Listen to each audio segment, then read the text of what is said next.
Good, and so good to talk to you all. I thought we'd do braising and soup and hearty fall menus. So go ahead, please, Jonathan, advance it. I want to take this time to thank Lindy Robinson, Jerry Vincent, and others for getting me started on this path. I would not be here today had it not been for them.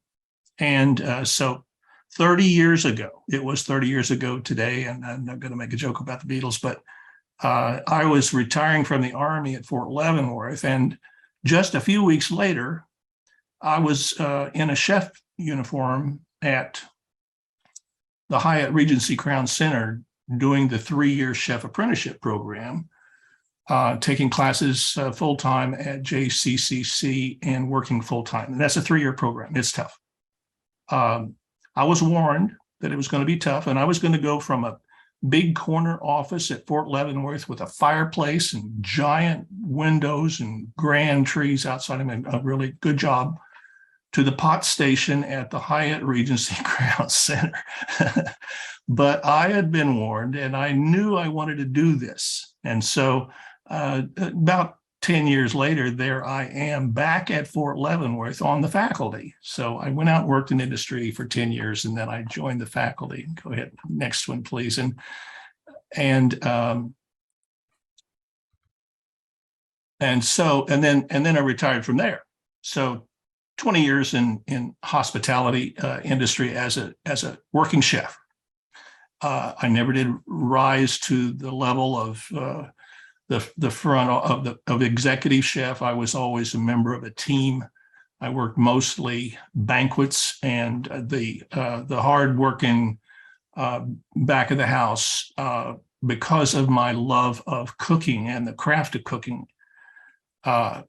So these friends of mine, Felix Sturmer, Lindy, Judy Boley, and Jerry Marcellus, and I'm going to mention, let's see, Pat Sweeney, of course, and my other colleagues in the hospitality program got me through this program. They were my instructors, and then later became my colleagues, and so I am so thankful for them. Thanks. Let's go ahead. So here, I want to show you my wine collection. There are 2 bottles in my wine collection. I let the liquor store hold all the rest of my collection, but I keep 2 bottles here. I have a good red, I have a good white, and when I drink one of them, I go get another one. So it's not, I'm a huge fan of Mayo-Me and everything they make, top to bottom. I love the Kendall Jackson Chardonnay. Lindy introduced me 30 years ago. Lindy introduced me to bouillabaisse, and you will have to pardon me for all of the French terms that I'm going to throw at you today because I butchered the pronunciation. But you understand that I'm from a state that has a city named Versailles, so I learned them wrong probably. And I love these wines dearly, but I don't cook with them. That would be silly. And so I'm going to be cooking with a lot of wine today, but not these. This is payday wine. My everyday wine usually comes out of a box. And so go ahead. Thank you. And now here are my pots, and they all have a turtle magnet stuck to them because I went to an induction cooktop, as I've mentioned to you before, when I remodeled our kitchen a couple of years ago. And it has been wonderful, a wonderful experience. But my collection of pots and pans that I've collected from the 1960s, before. This cast iron pot was my grandmother's. It's 100 years old. This Le Creuset orange enameled, takes 2 hands to hold that thing. That is one heavy pot. It's only three quarts, and you can't pick it up with one hand. That has been wonderful on this induction cooktop. The old cast iron works perfectly on this cooktop. The heat is so even. You can get the most gentle simmer and hold it for hours. It's just marvelous. The larger one now, the 4-quart, is what I do most of my big stews and soups and braising in, on the cooktop. Again, not in the oven. It's just marvelous. I have one other pot that I use all the time for this moist heat cooking method of braising or slow cooking, and that is a big stock pot. I get it out a couple of times a year. It's not something, because I just don't cook at that volume anymore. It's just cooking for my wife and me, and for 4 portions is my normal thing. So I'm using smaller pots on this induction cook pot. And why is the turtle stuck on there?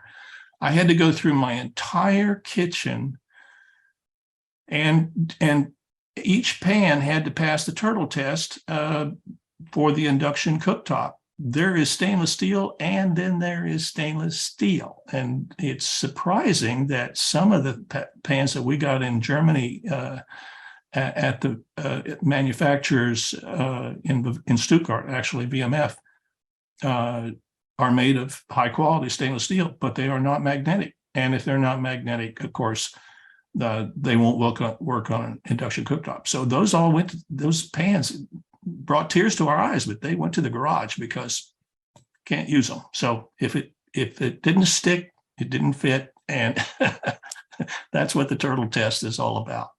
Okay, Jonathan. So let's start with stock. It is it's always first day of culinary school, you learn how to make stock, and because there's a lot to learn, and you'll use these skills every day that you cook. Chicken stock, of course, is the industry standard. It's from homemade chicken stock is, in my house, a rare treat, because it's difficult to make. It's time consuming. You don't have the bones that you need in the volume that you need to make a big batch of it and freeze it. So it's for me to make a pot of stock, that's just doesn't happen. It would have to be a special event where I needed a whole bunch, because I make it in small batches. And that's what I'm going to mention to you in all of these recipes today, is these are small portions of stews and braises for you and your family, for, like I say, 4 portions. Beef stock, that's just even harder. I'll talk how to make them in a minute, but let me just say that it's just not something practical to have around. Okay. And so here's chicken stock. It is worth the effort. No question. It's a luscious, rich, no fat, wonderful thing to have. It has this homemade stock has this mouthfeel that is just so rich. You think it's the fat that's making it have such a wonderful, warm, moist mouthfeel. It's not at all. It's the gelatin that comes from the skin, the bones, and the connective tissue in the chicken. To make excellent chicken stock, home style, a 5-pound chicken, the older and bigger and tougher it is, the less quality you'll have in your stock. You want a young chicken with a lot of connective tissue and a lot of which will generate a lot of gelatin. So young chicken, and a young 5-pound chicken is not possible. So you'd be better off having three or more fryers to make this. A mirepoix, I use that term. There is no English term for it. It's this celery, carrot, onion mixture. I'll talk about more later. hours of simmering and lots of skimming, and you'll end up, after all of that effort and all of that expense, with a whole lot of chicken to make into chicken salad and 3 quarts of stock. That's very expensive in time and effort for 3 quarts of stock.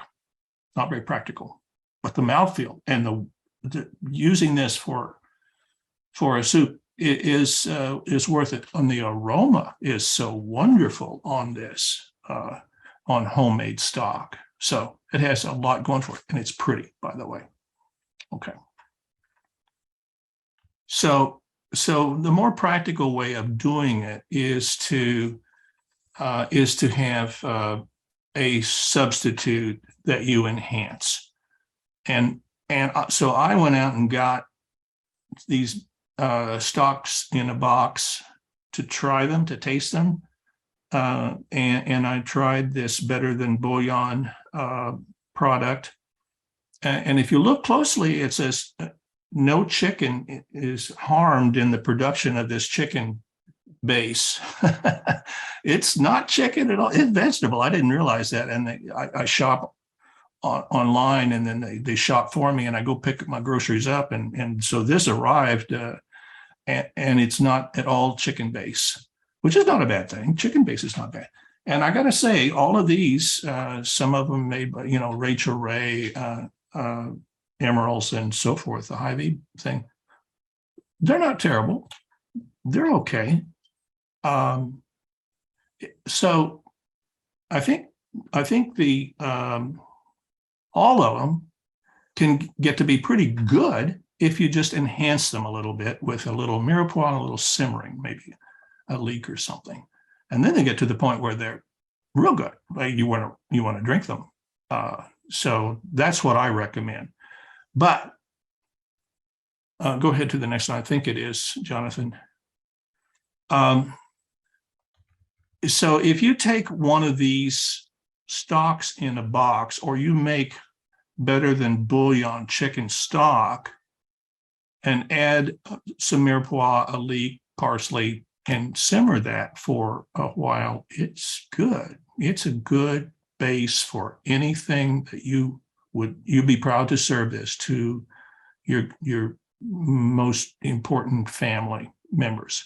It's really pretty good. But what I like to do is to make broth every time I get a chance. This week I had a tailgating for the Chiefs game with chicken wings out on the grill, and I had all those wingtips, which went into a little pan. And while I was doing that, I just simmered those wingtips, and I ended up with this pan of broth, and it has wonderful aroma. It had some nice gelatin, and if I skim it off in the next slide and show you the clarity of it. Go ahead, please. And so that's it in the middle. And it just took a few minutes. Do this with chicken thighs, boneless, skinless chicken thighs. Simmer them 20 minutes and use them for whatever purpose you have, stir fry or even I guess I use them all the time for stir fry, and that's my most common product for a Chinese meal, for a stir fried rice, that sort of thing. But they just make wonderful sandwiches. I mean, poached chicken thighs, boneless, skinless, is what I love best of all chicken. Breasts won't do this. You don't get any gelatin. You don't get much flavor at all. So it's got to be the parts like the thighs. But look at the color of that one. And you can see that I skimmed off. There's my skimmer, which I've had for 40 years. And it is in use all of the time when I'm braising, because of the foam and scum that comes to the top, and it whisks it off so well. So anyway, that one on the left is Emeralds, and it's got 14 ingredients, or 12 or 14 ingredients to it. It tastes like I don't know. It tastes like not chicken. It doesn't smell like chicken, doesn't taste like chicken. It tastes like vegetables and garlic and salt and all kinds of stuff like that. So my broth that was just the result of simmering some chicken is way better, but you don't always have it. So if you're going to are you going to go for convenience, a stock in the box or beef or chicken stock from bouillon? It's good. Just simmer a little bit with some vegetables. And if your soup vegetables are very strong, cabbage that we're going to talk about, broccoli, all those strong things, the emeralds is wonderful for that, because the subtle chicken flavor is going to be overwhelmed by the ingredients of your soup. So go for the box. It's good. Okay, please, Jonathan. So here's beef stock, and I never do this. First off, I don't know where to get the beef bones that you need in professional kitchens. Nobody does this. I mean, even professional kitchens are not making homemade beef stock because the bone that you need is veal bones. Good luck finding veal bones. They are, in the old days, they were $6 or $8 a pound for bones. That just makes a nice gelatinous beef stock. And it takes forever. It takes overnight. At home, if you can find some bones that have some meat on them, you could add some mirepoix ingredients and start with cold water and then simmer and skim overnight. You will have a wonderful product. Instead of that, though, I have a substitute that is way better, way more practical. It doesn't produce a large volume. Again, so if you need 4 gallons of beef stock for an important meal, you go to Bickle-Myers or some meat market and plead with them to give you some good bones for your stock. Okay. Instead of that, though, I recommend making a pot roast. I think that's what I say on my next slide. I sure want to, go ahead, Jonathan, please. So, pot roast. Now, don't put any potatoes in it or any starch so that your stock will be clear, but with just those simple ingredients, onions, celery, carrots, and a chuck roast simmering away for hours and hours, you're going to develop a really luscious stock that you can take on to a very elegant stew that is calling for beef stock. So that's my suggestion to you. Use the braising liquid. You're not going to get a lot because if you do add too much liquid to this, it will be pale in flavor and not have the richness. You want it concentrated. So think in terms of developing 2 or 3 cups of stock rather than a big pot of weak and pale stock. So go for I don't use beef bouillon. It's awfully caramely and has some sweeteners in it that I don't prefer. I would rather make my own with chuck roast. Okay. So let's talk about braising. It's the most wonderful cooking method, except for it takes a long time. But you take a large piece of meat or poultry and you brown it. It's so important. We brown it because eye appeal. I mean, if you don't brown the meat that you put in your soup or stews, it's going to look gray.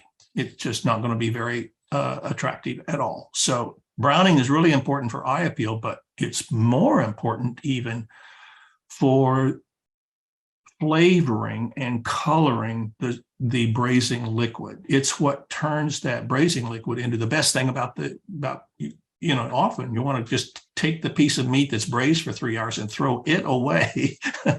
You got all you wanted out of it. As we do the vegetables, often we just throw them away because they've rendered all of their essence into that stock. And that's the prized payoff for braising. So you're going to brown the heck out of whatever it is that you are braising, whether it's poultry or meat, and the vegetables are browned.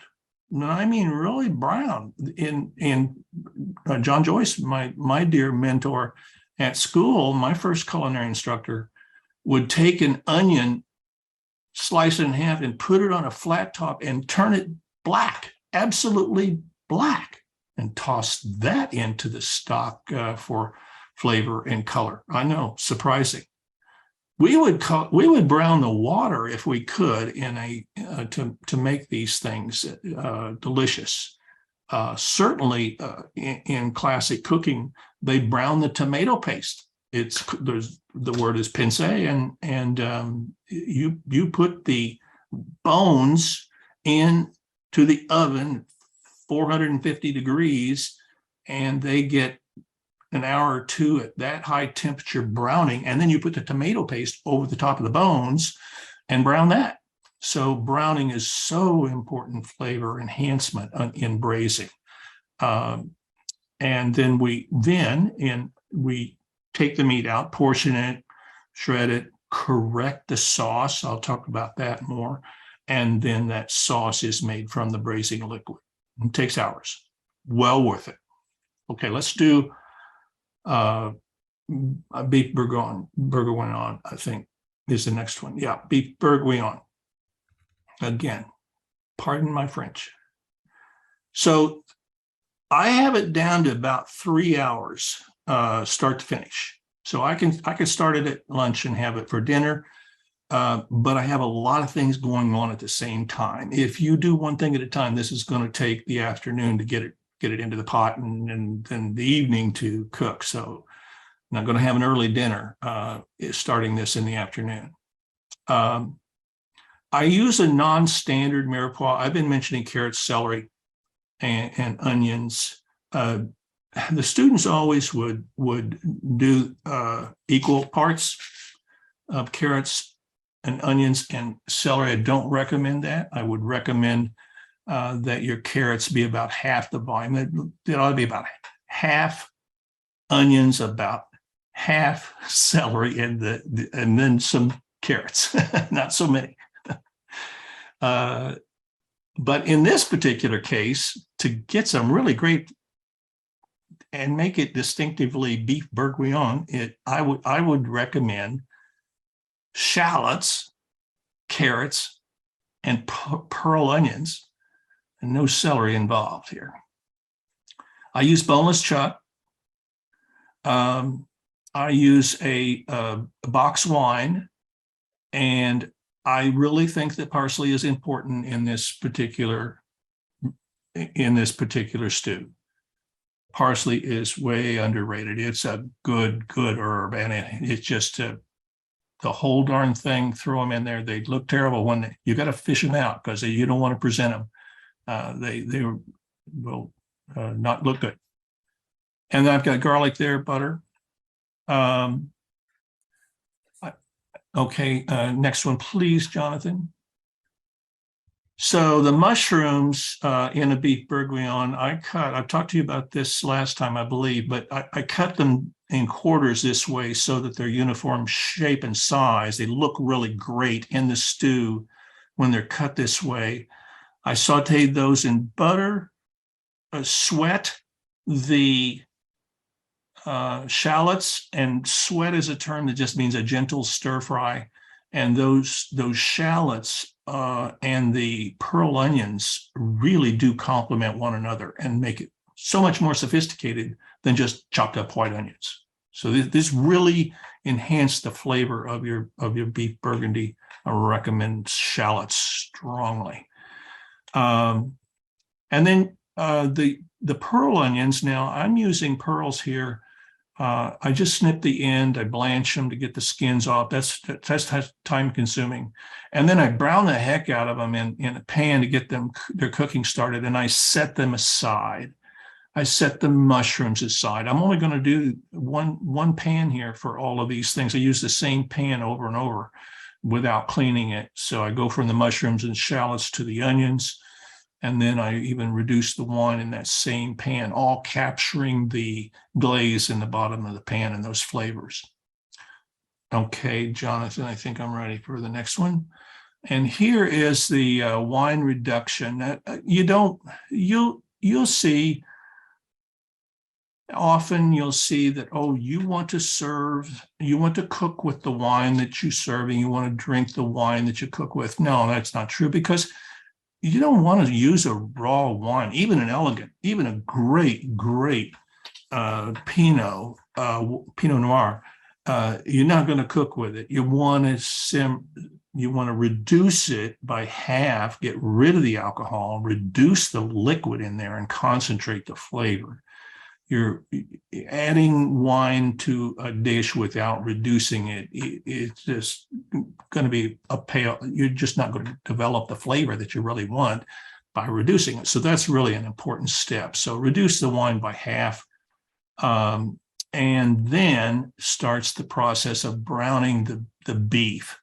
Again, I have introduced the second pan here. I think this is a 3-quart pan, and this is going to give us about 4 portions as usual for my cooking. So those beefs are nice chunks, and we're going to brown it. In classic beef bourguignon, they would use salt pork. Julia Child uses salt pork. She cuts it in tiny little dice, blanches it for 5 minutes to get rid of the saltiness, then sautés the salt pork to render the fat, and then uses those little crispy pieces of pork fat as garnish on the finished dish.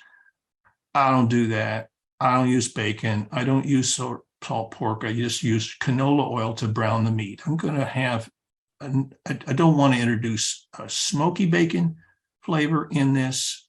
That will overpower the wine and the other things. I just think that takes this dish in a wrong direction. So I don't use that pork fat to do this dish. And certainly that's one big update that I make from the classic. Now, I haven't mentioned tomato paste, but a tomato product is really important in braising. It's going to, first off, the acid in the tomato is going to clarify the stock. I don't know, that has something to do with the coagulating proteins, and they capture all of the floating things that make your stock cloudy. So that's real important. And the sweetness of the tomato paste is really, really important. Dish, color, appearance, flavor, aroma. Tomato paste, really important product in this dish. And you just add it in and dissolve it in the simmering braising liquid. So we're going to put our beef in now to our braising liquid, a couple of quarts, just to cover the meat. We don't want to have an excess. You're not going to get a lot of broth of finished sauce, but there you go. And it's going to simmer with the sachet of aromatics, parsley and celery top and that sort of thing, for a couple of hours until the meat is the tenderness that you're looking for. And that'd probably be 2 hours if it's chuck. And then the important thing is when toward the end, 20 minutes toward the end, add those pearl onions in here and to finish them, to get them too soft, and then your mushrooms, shallots, and let those have time for the flavors to combine and develop there. And then you take everything, strain everything out, and correct the thickness of the sauce. This is a really difficult stage to do, but it's so worth it. You want to take that sauce out, strain everything out, and reserve all of this luscious meat and the vegetables that are in there. But correct the sauce. Defat it, for one thing. It's very, very important. Get the fat off the top. If you're not serving this till the next day, great. Just put it in the refrigerator, and then you can just lift the fat off the top, but by whatever means, because it's always on the top. Skim it off as much as you possibly can, and then correct the consistency or the thickness of your sauce. It needs to be to gently coat your stew items. Gently coat, not thick and not watery. So right in between there is the Goldilocks consistency for your sauce that makes it so appealing and so delicious. And so how would you thicken it? You could add a roux, the old classic roux of half flour and half fat that we'll talk about in a little bit. Or you could use arrowroot, which is something that not many people spend the money for arrowroot. It's a little bottle, $10. It's really, really pricey, but it gives your sauce a wonderful shine. It will be so shiny and so pretty. And it stays thick through the next day. I mean, reheat it, it's still thick. Whereas cornstarch breaks down, it loses its thickening capability. So I would recommend a roux for your sauce, and then you can correct it very quickly. Just take a few minutes. You're basically making a velouté, and that would be delicious. And it would just coat everything. It was slightly purple tint, and that's beef bourguignon. So I went into a whole lot of details about the browning and all that stuff, because you do that with whatever you're braising. I don't care what it is that you're braising. You'll go through all of these steps for that. I think my next one is coq au vin. Nope, correct the seasoning. Oh yeah, oh here you go. Defat the sauce, thicken it to the desired consistency, and then you can use your reduction or roux or arrowroot. Okay, good. Thank you, Jonathan. So here is a chicken braise. Now this is 2 hours start to finish. In fact, it only needs about 30 minutes on the stove, but there's a lot of chopping and slicing and dicing involved in this. So it's going to take some time to get this into the casserole. So this is a dish that just does perfectly the day before, and then all you have to do for presentation is warm it up and serve it. It does really, really well the next day. Coq au vin is not purple necessarily, and I know we always see it cooked with red wine, but in France, you go all over. Every region has their own version of this with their own local wine, and sometimes it's purple and sometimes it's not. So I did this one intentionally, although the recipe I have for you does it classically with a red wine, but I did this with vermouth, and it was delicious. So don't think that you need to have a big red wine for it. It's not true. All my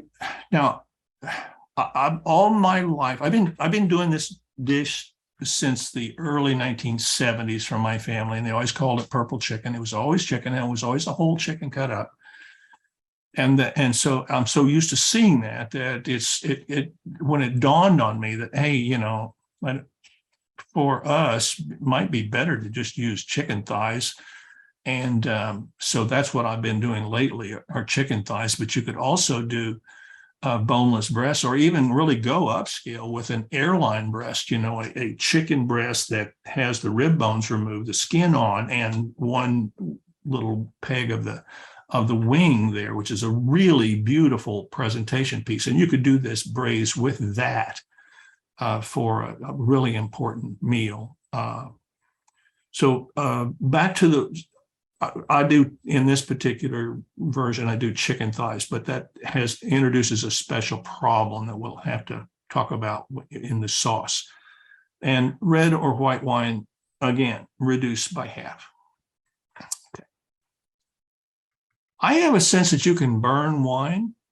I have at times in reducing wine, let it get away from me, and I've gotten a little scorch aroma and flavor out of it. So simmer it gently. It takes a long time to reduce 2 cups of wine to 1 cup is going to take you 20 minutes or so. It's a time-consuming thing. And if you rush it, I think you'll ruin the flavor of it. So the browning of the chicken, this is really important. You've seen us do duck breasts with the skin on, and it is the biggest mess to cook that skin until you can get it to where it's tender enough to eat and not have to, so the browning in this step is very important for chicken because it not only flavors, not only the eye appeal, but it's real important to tenderize this and defat it as much as possible. It renders a ton of fat, that skin. So get it brown and really, really brown it, nicely brown. Lots of heat is the secret. You don't need a Teflon pan to do this. Just a little bit of fat in there. And if your pan is nice and hot enough, that chicken breast will dance on top of the pan. You can push it and it slides like a hockey puck. If it's sticking, then you got to stop, get it off of there, and get that pan hot before you introduce that chicken back down there. But if you don't put all 6 chicken breasts in there at the same time, you keep that heat up, that browning will be a really nice thing. I don't brown the inside. I don't think that's necessary. And the inside really does stick hard. It's hard to keep that from sticking. So I just brown the outside and then I roll the chicken breast. And you notice that I've got a skin on boneless. Now you can't buy that. You got to do that yourself. You can buy skinless boneless, but you can't buy skin on boneless. And I believe the skin's really important for presentation. I think you'll see when I show you how it sits in the casserole that it would look kind of naked without the skin. Okay, let's see what's next. So we're going to do our garlic shallot mushrooms. We're going to do our pearl onions just as we did before.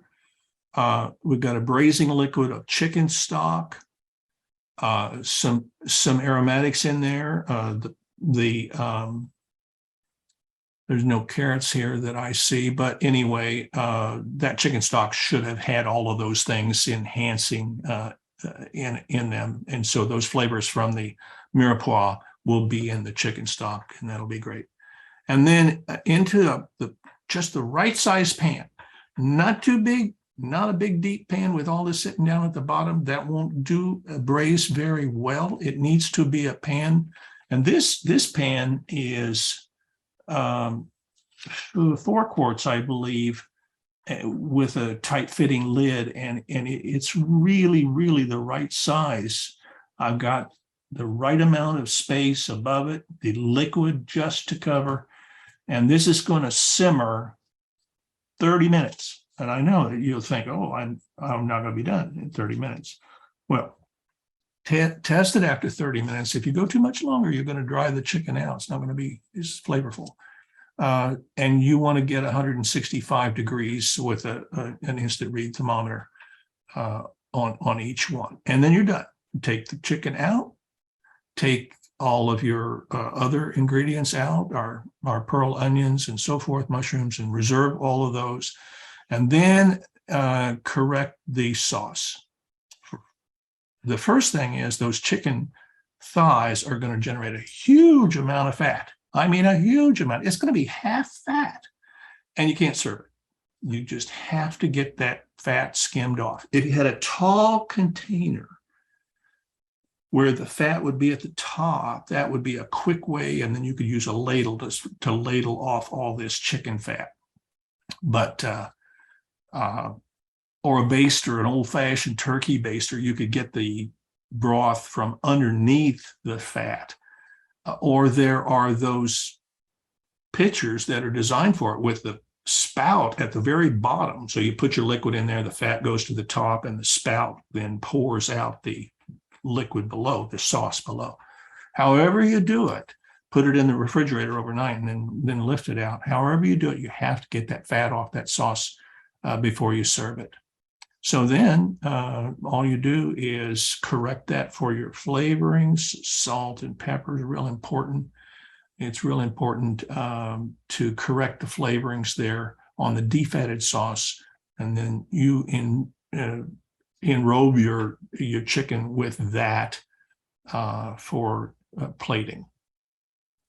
So there is the coq au vin, and you could do a cut up chicken just as easily and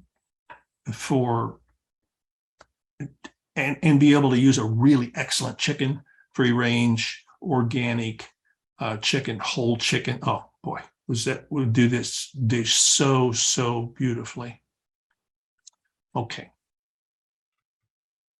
So here is a strange beef stew that I've been making for almost 50 years. It's a Russian cabbage soup. And I use the term loosely here because I make it a stew. A Russian would make this cabbage soup with braised chuck roast, and then they would serve the chuck roast with potatoes and something for a separate meal, and they would have the soup for their family for two or three days. This is really Russian peasant food. The Poles and the Russians got through terrible times over the last century on this cabbage soup, and I love it. It oddly enough uses cabbage and sauerkraut. So you're going to see that I wash the sauerkraut. It's not like it is on a hot dog at the stadium, but it still has that wonderful sourness that is the real heart of this meal. And we'll even add sour cream later to pick that sourness up. It's delicious. Our standard mirepoix there and a tomato ingredient is really important in this beef stew. So let's go on and do she. I have all the ingredients here in one pan, and I don't recommend that. The beef has got to be browned. I keep it in one piece, and it's got to be browned. So these root vegetables are not going to be in there while we're doing that. If you brown it in this pan, you get that pan really smoking hot, and sear that meat to brown on both sides, and then put those vegetables in there for them to pick up some browning too. And those vegetables are a turnip, a parsnip, an onion, a couple of carrots. No need to cut them up too much. Get some browning on them. Then those root vegetables and the brown beef are going to go into our braising pan at pot chuck roast again. And I put a leek in there. And that is going to simmer. If you have beef stock or one of the enhanced stocks in a box or something, that's what you cover this with. And just barely cover the meat and put the lid on there, and on top of the stove, simmer that beef until it is tender, and that's going to be several hours. 2 hours at least. If you like it to have some, slicing it as an example, you don't need to go all the way to fall apart tender, but it's good if you do take it all the way to the point where you can shred the beef, and that's what I've done. About 3 hours of simmering there. In the meantime, we're going to take the sauerkraut, the cabbage, carrots, onions, and add a few, put this in another pan, and add a few ladles of the juice from the braise, and put a lid on the cabbage and sweat it to where it wilts a little bit. You're not going to cook it all the way to very tender, but you are going to get it mostly tender. It's going to cook again with the beef for another hour, hour and a half. So you don't need to get the cabbage all the way done, but you do want to get it to sweat enough to where it's wilted and reduced. And oh, that's a wonderful aroma. To me, it's a wonderful aroma. To somebody walking in your house that doesn't know what you're doing, it gets a cabbage smell, and they're going to be shocked. I think your house is going to smell like cabbage for a couple of days. Okay, let's see, what do we do next? So now is the step. So we've cooked our cabbage and sauerkraut separately. We've got the beef cooking up there on the top, on the top right picture has got the beef cooking, and there's some tomato in there, as I mentioned. That's where the color's coming from there. And that's gone on 3 hours, and we've got the cabbage that cooked for a half an hour or so, and it's all ready to go. Now, so what you have to do now is get those root vegetables out of the braising liquid and throw them away. They have served their purpose, the parsnip, the turnips, and just throw them away. I know you won't want to do that. You'll want to eat them, and they're pretty good. But they are through for their purposes with the beef. And then you replace those root vegetables with the cabbage in that braising liquid, and that on the left is how it looks with the cabbage in there after another hour and a half. So total of at least 3.5 hours of braising time for this dish. And then again, I took the beef out of there and left the vegetables in, took the beef out of there and shredded it. Here's a chance for you to get all the fat, all the gristle, all and to shred the beef. And then you, as you plate it with a little bit of the braising liquid, it's more of a stew than it is a soup. And I put a few potatoes in here. I want to talk about potatoes now. I think I'll wait to talk about, well, no, here's my chance to talk about potatoes. I really don't use potatoes in soups as much as I accompany soups with crusty bread. The potatoes are predictably bland, and they don't add anything other than the starch content. And so almost all of my soups don't have potatoes in them unless it's leek and potato soup. I just put them here because this was going to be, I didn't have any bread for our meal, my wife and I, when we had our she. So I used potatoes there because I didn't have any starch to accompany it. But I would strongly recommend a really great pumpernickel with butter to sop up this. And with your beef bourguignon, I can't think why you wouldn't want to have a great crusty hard roll to soak up that liquid with your beef bourguignon instead of putting potatoes in it. I really do recommend finding the best bread, farm to market, boule or ciabatta or any kind of great crusty bread to accompany these dishes is just wonderful. They're just wonderful. And the garnish now on this Russian cabbage soup, is always dill, and it's always sour cream. And those flavors are unusual, an unusual winter stew. So hearty, so delicious. I really recommend it. Okay. So goulash. I'm going to go into detail. Do the same thing here. We brown the meat. We reduce the wine. We have the stock enhanced. We have the vegetables cut very precisely here so that they really look good. We cook the beef in the braising liquid, and then we get the beef out of there and all the vegetables out of there and correct the consistency of the sauce with a roux. Look how shiny, look how wonderful it is. The goulash needs paprika and caraway seeds, and it needs peppers, bell peppers, and green or red or whatever. But here's where I make that point again. A goulash, to me, should not have potatoes in it. I think there's a technical difference between goulash and goulash soup. And one of them has potatoes and the other one doesn't. I wouldn't put potatoes in either one. I really recommend a goulash with the fabulous paprika flavoring, that a crusty bread, crusty rolls, that's the accompaniment for a goulash.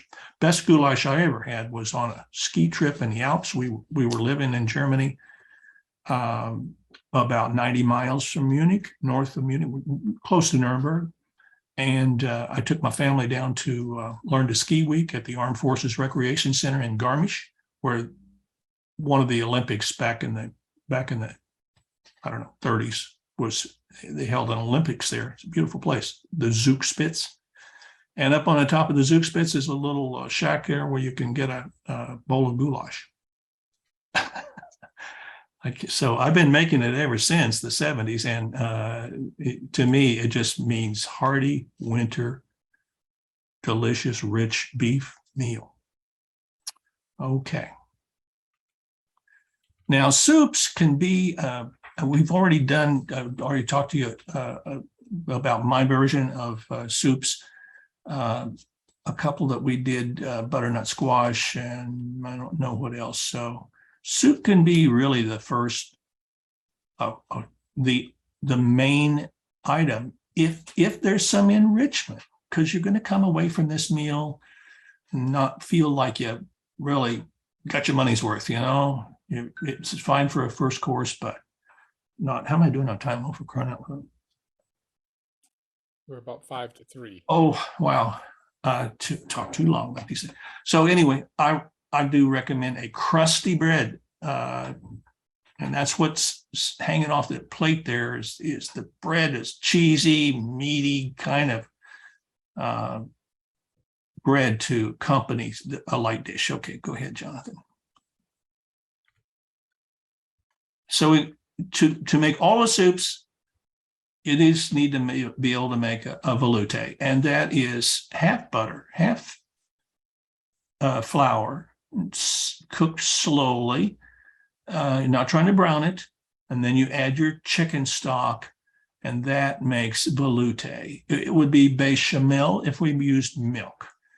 The roux and the milk would be bechamel. The roux and stock would be velouté, and that's the soup base. So here in this particular case, go ahead to the next one, is cauliflower soup. Well, okay, on to the next one. Spinach soup is nothing more than just fresh baby spinach, some onion flavor, and that's a very nice one. Here's a very elegant creme de berry, sinful cream, egg yolks, great chicken stock, velouté, cauliflower, chives, and just a hint, a few drops of lemon. Don't ruin this dish with too much lemon. And this is great cauliflower soup. It doesn't look pretty. You need to garnish the bowl. But this is one of the best vegetable soups ever. And honestly, and go to the next slide. I think I have a picture of it. there it is in the bowl as it sits on the right, and I have not put any egg yolks or any cream in there. All I've done is cook the cauliflower in that veloute, season it, puree it, and it's fabulous. No cream, no egg yolks. Yes, you're going to make it much more rich, but it is a delicious soup with just the cauliflower or broccoli, whatever you put in here. Cream of vegetable drawer is really what we're making here. Any vegetables, even spinach, lightly sauteed, make a wonderful vegetable soup. Serve it with some crusty bread. And let's see what's next. We did this one. We talked about this one the last time we talked. So go ahead and I think I gotta wrap it up here. Here's a classic African soup. I told you I'd give you a French, an African, American. Cream of chicken soup, Senegalese. It has curry, bechamel, flavored with a good curry, and take a rotisserie chicken that you buy already cooked and shred it, and you have a wonderful soup, curry flavor. Now, that's not to everyone's taste. My friend Felix I did a curry lunch for him one time when I was working for him, and I found out later that I should not have. He's not a curry fan. But so nice thick veloute, and this dish, it can be served cold. I don't like it cold. I always feel ripped off when I make cold meals. And I think that's my next slide is my last slide that I'll cover. Now let's go on to the next one. There's chilled lemon soup, bechamel with lemon flavor, cold. It's shocking and it's classic with mint, but it's always disappointing to me to have a cold soup. So the last thing I think I want to say is about a gazpacho, which I believe is the next one. French onion. I'll just stop here with French onion soup and say that if you have a homemade beef stock, this would be the place to use it. Really, really taste your beef stock carefully and enhance it, or you will ruin all the hard work it takes to make a good onion soup. You will ruin it with the caramelized flavor of better than beef bouillon. Be careful. If you take the braising liquid from the pot roast and then think, I'm going to make French onion soup with that because it's so good, you'll be pleased. It will be worth your effort. Because brown those onions is really, really time consuming, takes a long, long time.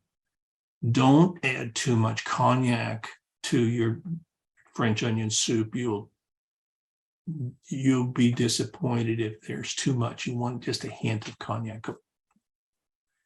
Go just put a tablespoon in it and taste it, and maybe you might not add too much more than that in a nice.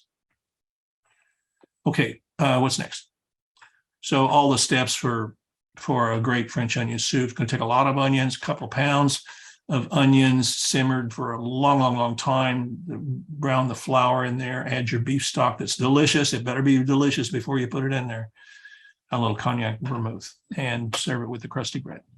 Okay, last thing I had to say, I think, was about gazpacho, and I hope that's the next one because I wanted to say something about this. Gazpacho, it's been on menus. I cooked in professional kitchen, banquet kitchens. We served hundreds of thousands of menus over the course of my years as a banquet chef. And I can remember one time that we had gazpacho. It was always on the menu, nobody picked it. It's cold stock and raw vegetables. And I have not ever been able to make it satisfying and everything. So I don't use the stock. I make it with vinaigrette. It's a salad. And I don't even call it gazpacho. This is just these are the ripest tomatoes, and they're just in season, the celery, the peppers, the green peppers, the cucumbers, the dill is wonderful in this particular thing with a vinaigrette on it. And so you eat my gazpacho with a fork. And I think it's better. Okay, so glad to talk to you all. I have most of these recipes. Here's something. You could, if you had a soup that was a little less than really a rich thing, serve it with pizza. And nothing more wonderful than the fennel and Italian sausages for toppings. So I really strongly recommend pizza as an accompaniment to make the soup rich enough and satisfying enough to be the main course. So I have a handout that I'll ask Jonathan to post for that have the recipes on that I've covered today. But I want you to know my source, and my source since 1970, because it's dated, my copy of The Way to Cook is dated Father's Day 1990.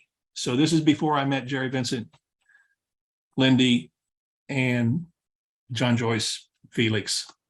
I was learning to cook with this book. Julia considered this her capstone, the culmination of her decades of culinary education. And it is the go-to book for me, has been since 1990. It's the best. And many of the things that I covered today are in there. And if they're not in there, then this old book that was published first in 1965, which is called Michael Field's Cooking School, been out of print, but I think it's still available on eBay. I really recommend it. It has 100 recipes there of the classics. You have to take it you have to update it in your mind because, as an example, the spinach soup that I mentioned, he made with frozen spinach, because back in those days, we didn't have ready-to-use washed baby spinach in the grocery store 365 days a year. Spinach was a very limited thing available. And so he said, use frozen spinach. So my recipe for it is fresh spinach. But nevertheless, those are my two capstone books. I really recommend them to you. These two books are such wonderful reads. And they are, Julia is, she's parodied and so forth, but no one is more important to American cuisine than bringing us out of the days of the frozen TV dinners. No one is more responsible for fine dining in America than she is. And this book puts it all together. It's not just French. It's New England recipes. It's California. I mean, it's really a wonderful book. And it was published all those years ago, 1989, I think. So there you go. I'm so sorry to have run over. I look forward to talking to you again, but I have no idea what we're going to talk about. Maybe we ought to just let the holidays go on by and take this up again after the first of the year. Do have a wonderful fall and best wishes.